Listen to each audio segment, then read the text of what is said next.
Arestado ang isang lalaki sa drug buy bust operation sa Novaliches, Quezon City.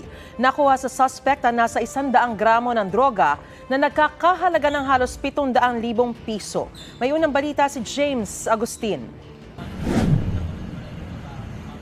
Target ng drug buy bust operation ng pulisya ang 32 anyos na lalaki sa barangay Bagbag, Novaliches, Quezon City.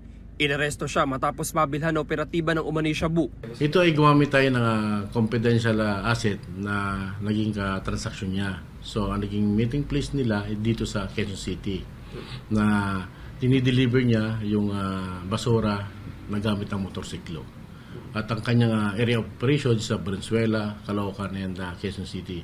When we say basura, sir, ano po yun? Shabu. Nakuha sa sospek ang nasa 100 gramo na umano'y shabu na nagkakahalaga ng 680,000 pesos. Ayon sa pulisya, malakihan ang operasyon ng sospek na dumarayo pa sa Quezon City mula sa Caloocan.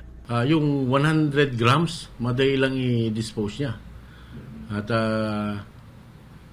sigurado ako mas marami pa itong dinideliveran. Ang source ng droga is nanggagaling din dito sa, according sa kanya, nanggagaling din sa Quezon City.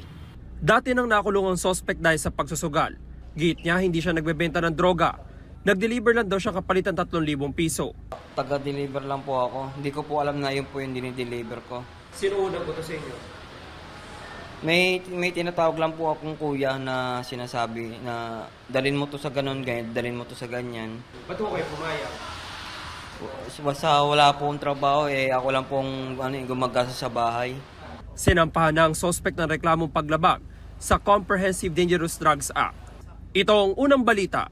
James Agustin para sa GMA Integrated News.